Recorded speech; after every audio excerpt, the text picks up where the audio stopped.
So, rule number 1, look for cracks in the target society, social divisions you can exploit and wedge open. They look for economic, social, demographic, linguistic, regional, ethnic, any sort of division. And how can we actually emphasize those divisions and actually make people lose trust in one another? It's just like being a doctor. You have to understand a patient. Oh, he's got a bad knee, he's got a sore hip, he's got a disease that causes weakness here. But instead of trying to make it better, you try to make everything worse. Rule 2, create a big, bold lie, something so outrageous no one could possibly believe it was made up. Also so egregious that if they could get people to believe it, it would be totally damning. Rule number 3, wrap that lie around a kernel of truth.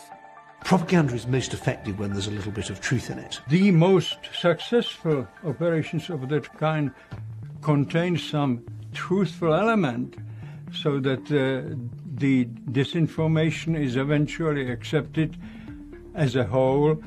Rule 4, conceal your hands, making it seem like the story came from somewhere else.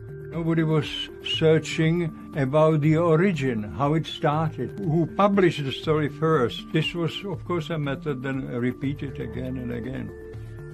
Rule number 5, find yourself a useful idiot. Useful idiots are essentially people they would identify who unwittingly will take the Kremlin's message and push it into the target audience, the foreign population they want to reach. They were idiots in that they didn't see what was obvious, and they were very useful. And what happens when those pesky truth seekers try and debunk your fake story?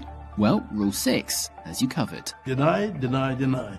Even if the truth is obvious, yet deny, deny, deny. They will bluster their way out of things because they've realised that our attention span is quite short. And finally, and this is a really important one, play the long game.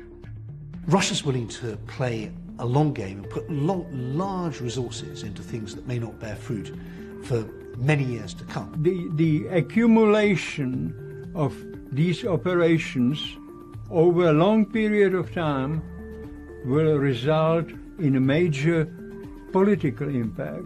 And if you think about it as a drip on a rock, today the drip doesn't have any impact. If that drip hits for a long period of time, years, there will be a hole in the rock. And they know that.